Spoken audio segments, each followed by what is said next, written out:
事儿都能说错，太不靠谱了。关键是这个暴风头条今天呢，我实在是太喜欢了，《倩女幽魂》。啊，就我们这一代小朋友啊，基本上小时候都是被这电影吓大的。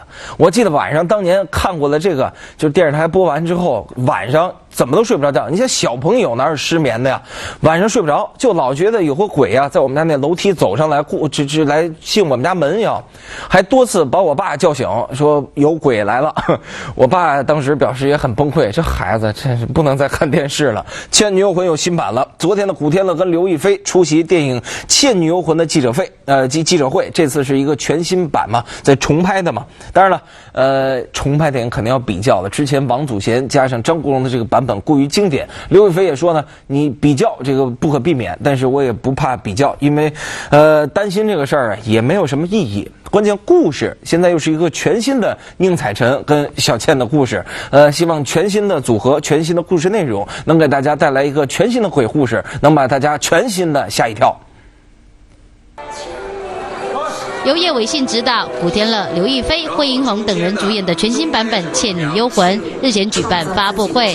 这次由古天乐和刘亦菲担纲男女主角，分别饰演道士燕赤霞和女妖小倩，上演一段扣人心弦的人妖苦恋。虽然背负着重现经典的重任，但两人都笑言不会有压力。我第一天听到导演跟我说那个故事的时候，我觉得是完全不同的。其实应该说大部分不同吧。尤其是我那个角色是重新创造出来的，所以我觉得我没有压力。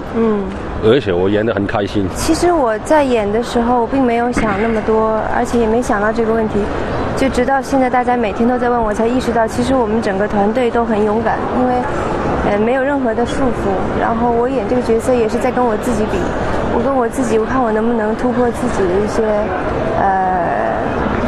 已有的极限。在片中有不少动作戏的古天乐可说是最辛苦的一位，还因此弄断了膝盖的十字韧带。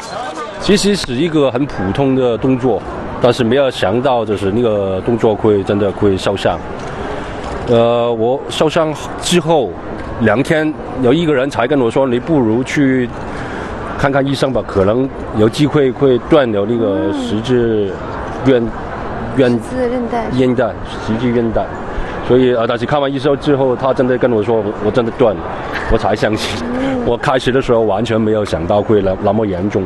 其实最辛苦是因为我真的很久没有拍过那么多的打戏吧，还要一个人抓那么多药。有一场是说我一个人抓12集药。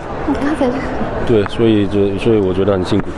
而作为女主角的刘亦菲和戏中2位男主角都有不少亲热戏，但外表腼腆的她则表现得十分专业。不一样啦，进戏肯定是有感觉，但是我觉得要排除自己的那些杂念啊，什么害羞，要不然就没有办法演好的。你会 NG 很多遍，然后没有意义嘛。